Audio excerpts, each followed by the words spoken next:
Value zone hyper mart Nandamuri Balakrishna గారిచే November 28న నాచారంలో గొప్ప ప్రారంభం. నమస్కారం, వెల్కమ్ టు సుమన్ టీవీ. నేను గీతాంజలి. ప్రస్తుతం మనతో పాటు ఇస్కాన్ నుంచి ప్రణవానంద ప్రభుజీ ఉన్నారు. హరే కృష్ణ ప్రభుజీ. హరే కృష్ణ ప్రభుజీ, కంఠమాల అలాగే ఈ నామం చాలా మంది ధరిస్తూ ఉన్నారు. ఈ మధ్య చూశాను నేను. అయితే వీటికి కొన్ని నియమాలు ఉంటాయని మీరు చెప్పడం కూడా నేను విన్నాను. మనం ఈ టాపిక్ కూడా మాట్లాడాం. కానీ ఈ మధ్య కాలంలో కంఠమాల వేసుకుంటున్నారు, నామం పెట్టుకుంటున్నారు, అన్ని చోట్లకి వెళ్తున్నారు, బాగానే ఉంది. కానీ వాళ్ళు పాటించేటువంటి పద్ధతులు అభ్యంతరకరంగా ఉంటున్నాయి. కొంతమంది మాంసాహారాన్ని వండుతూ మేము ఇలా చేస్తున్నాం, నివేదన పెడుతున్నామనో, లేకపోతే ఇలా మేము సెలబ్రేట్ చేసుకుంటున్నామని ఇంట్లో ఏదో పండక్కి నేను ఒకటి గమనించాను. అలాగే నామం పెట్టుకుని వాళ్ళు వేరే పనులు చేయటం ఇవన్నీ చూశాను. ఇది ఎంతవరకు సబబు? అసలు ఒక్కసారి కంఠమాల వేసుకున్నాక, నామం పెట్టుకున్నాక ఎలాంటి ఆచారాలు వాళ్ళు పాటించాలి, ఎలా ఉండాలి? ఫస్ట్ అసలు కంఠిమాల అంటే ఏంటి, నామం అంటే ఏంటో తెలుసుకోవాలి. ఇప్పుడు భగవంతుడికి ఇప్పుడు మేము ఇలా నిలువుగా నామం పెట్టుకుంటా, ఇక్కడ తులసి దళాన్ని మనం ధరిస్తాం అనమాట. ఎందుకంటే శ్రీకృష్ణుని యొక్క పాదం పైన ఎప్పుడు తులసి దేవి ఉంటుంది కాబట్టి ఇది శ్రీకృష్ణుని యొక్క పాదము, ఇక్కడ తులసీదేవి అనమాట. ఇప్పుడు ఎందుకు శ్రీకృష్ణుని యొక్క పాదాన్ని నుదిటి మీద ధరిస్తాము అని అంటే, ఆయన యొక్క పాదాలు మన శిరస్సు పైన అలంకరించి ఉన్నాయి అని అంటే ఆయన యొక్క దాసులం మేము అనే భావం. ఇప్పుడు దాసులం మేము అని అన్నప్పుడు భగవంతుడికి సేవకులం అని అంటే భగవంతుడు చెప్పినట్టు నడుచుకోవడానికి మేము ప్రయత్నిస్తున్నాము అని అర్థం. ఆయన మాటలు మన శిరోధారకము అని మనం వ్యక్తపరుస్తూ ఉన్నాం అన్నమాట. భగవంతుడికి నివేదన చేస్తూ ఉన్నాం. కాబట్టి కృష్ణుడు చెప్పిన, భగవంతుడు చెప్పిన మాటలు పాటించకుండా నామం పెట్టుకోవటం వల్ల ఏం ప్రయోజనం చెప్పండి? ఇది ఒక ఫ్యాషన్ అయిపోయింది అనమాట. ఇన్స్టాగ్రామ్ లో వైరల్ రీల్స్ చూసేసి అలా ఇలా చేసుకొని మేము కూడా ఇలా ఫ్యాషనబుల్ గా ఉంటాము. తిలక్ ఫ్యాషన్ అయిపోయింది ఈ కాలంలో. కానీ తిలకం ఫ్యాషన్ కాదండి, అదొక expression of devotion and commitment. మనం ఒక డివోషనల్ పాత్కి, కృష్ణుడి యొక్క మాటలకి మేము కట్టుబడి ఉన్నాము అని మనం చూపించాం. ఇప్పుడు ఈ కంఠిమాల కూడా తులసిమాల, ఇది తులసీదేవి. తులసీదేవి పరమ పవిత్రమైన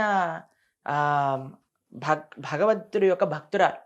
తులసిమాల ధరించడానికి నియమం ఏంటో తెలుసా అండి? భగవత్ ప్రసాదమే లోపలికి వెళ్ళాలి, భగవంతుడి గురించే బయటికి రావాలి. అంటే భగవత్ ప్రసాదమే లోపలికి స్వీకరిస్తామని, భగవంతుడి గురించే మాట్లాడతామని దాని యొక్క అర్థం అన్నమాట. కాబట్టి పరమ పవిత్రమైన నామము తులసిమాల ధరించి కానీ మనం ఏదైనా తప్పుడు చేసామనుకోండి, దానివల్ల మనకి చాలా ఘోరమైన రివర్స్ ఎఫెక్ట్స్ కూడా వస్తాయి. కాబట్టి మనం చాలా జాగ్రత్తగా ఉండాలి. ప్లస్ ఆ నామము పనిచేయదు, తులసిమాల పనిచేయదు.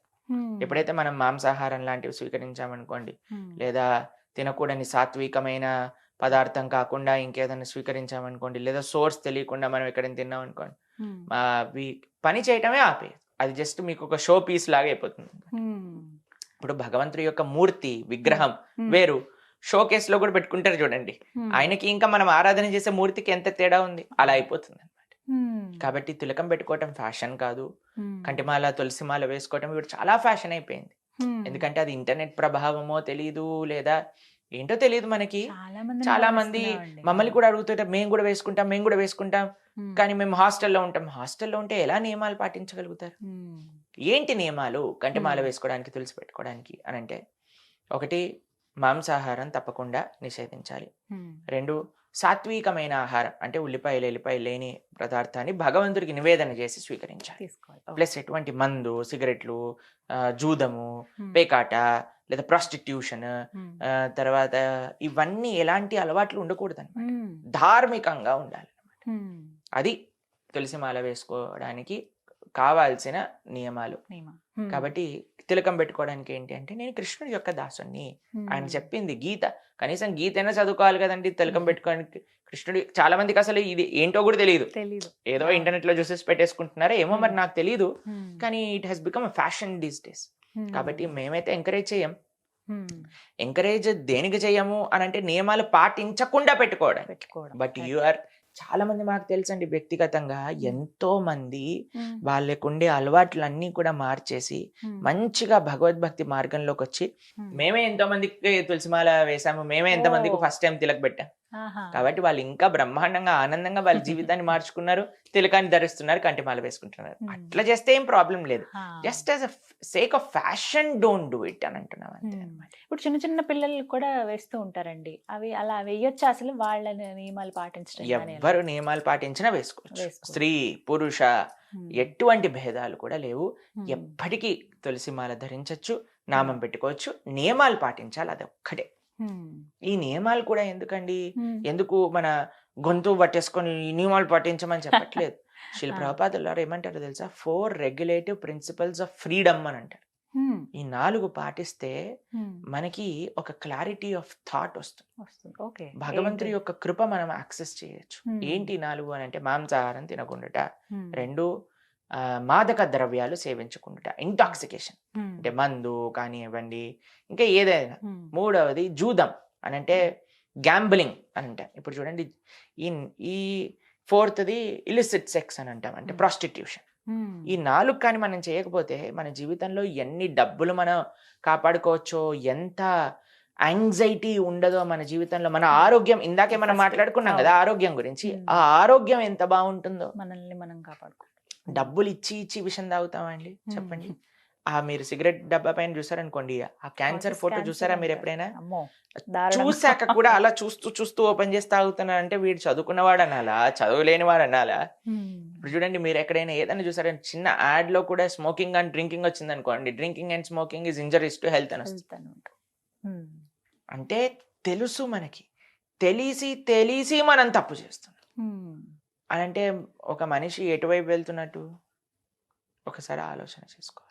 అందుకే భగవంతుడు ఏం చెప్తున్నాడంటే, ఈ నియమాలను పాటిస్తే మీరు చక్కగా మంచిగా ఆరోగ్యంగా, మానసికంగా, అటు శారీరకంగా, ధార్మికంగా 3 ఆరోగ్యాలు బాగుంటాయి.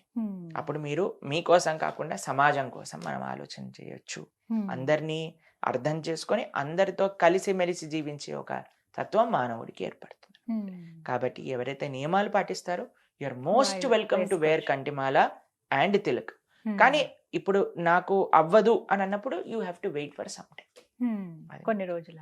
ఇప్పుడు మీరు ధరించింది కొత్తగా ఉంది. ఇది నరసింహ పవిత్రము అని అంటారు. ఇది నరసింహస్వామికి ధరింపజేసిన మాల. ఇది ప్రసాద రూపంగా మాకు ఒక భక్తుడు ఇచ్చారనమాట, కాబట్టి మేము ధరించాం. ఎప్పుడు అలా వేసుకుంటొచ్చా అండి? నియమం ఉంటుందా వీటికి కూడా? అంటే ఇది నరసింహస్వామి యొక్క రక్షణ మనకి ఇస్తూ ఉంటుంది అనమాట. కాబట్టి ఇది ప్రయత్నపూర్వకంగా తెచ్చుకోవటం కాదు. ఎవరైనా మనకి ఇచ్చారనుకోండి ప్రసాద రూపంగా, దాన్ని మనం ధరించవచ్చు ఎప్పుడైనా మనకి బయటికి వెళ్ళినప్పుడు కానీ. అంటే నరసింహస్వామి వారి యొక్క కృప మనతో పాటు ఉంటున్నట్టుగా అర్థం అనమాట, రక్ష. మొత్తం మీద అలా వేసుకోవచ్చు. కానీ ఒకవేళ ధరిద్దామని అనుకుంటే కానీ ఖచ్చితంగా నియమం అయితే పాటించాలి, ఇప్పుడు గుర్తుపెట్టుకోవాలి అందరూ. Thank you so much Prabhuji. ఆధ్యాత్మికత అంటేనే నియమాలు. చాలా మంది ఆ నియమాలకు భయపడతారు. దేంట్లో నియమాలు లేవు చెప్పండి? ఇప్పుడు స్కూల్కి వెళ్ళాలనుకోండి, స్కూల్లో నియమాలు లేవా? ఖచ్చితంగా గోల్డ్ కట్ చేసుకోవాలి, షూ వేసుకోవాలి, షూ పాలిష్ చేసుకోవాలి, జడ వేసుకోవాలి, రిబ్బన్ కట్టుకోవాలి, టై పెట్టుకోవాలి. ఉన్నాయా లేవా అండి? కరెక్ట్. లేదు నేను ఈ నియమాలు ఏం పాటించను అని అంటే, స్కూల్ వాడు నాకు చదువుకోవాలనే కోరిక చాలా ఉంది కానీ నేను జస్ట్ నియమాలు పాటించను అని అంటే వాళ్ళు ఏమంటారు? ఏ వేరే స్కూల్ ఎత్తుక్కో అంటారు. అంతే. చాలా మంది ఏమంటారు తెలుసా అండి? భక్తి మనసులో పెట్టుకోండి, ఈ నియమాలన్నీ అవసరం లేదంటారు. భక్తి ఉంటుంది, భక్తి మనసులో ఉంటుంది. ఆ మనసులో ఉండే భక్తి వృద్ధి చెందాలి అని అంటే నియమాలు పాటించాలి. కాబట్టి we are ready to follow rules and regulations everywhere except in devotion. అలా ఎలా కుదురుతుందండి? కాబట్టి భక్తిలో కూడా నియమాలు ఉంటాయి. అది సాక్షాత్తుగా శాస్త్రం చెప్పిన నియమాలు. కాబట్టి దాన్ని ఎంత బాగా ఆచరిస్తే అంత మనకి భగవత్ కృప లభిస్తుంది. మంచి సత్ఫలితాలు పొందుతాం మనం. చాలా చక్కగా వివరించారు ప్రభుజీ. హరే కృష్ణ. హరే కృష్ణ.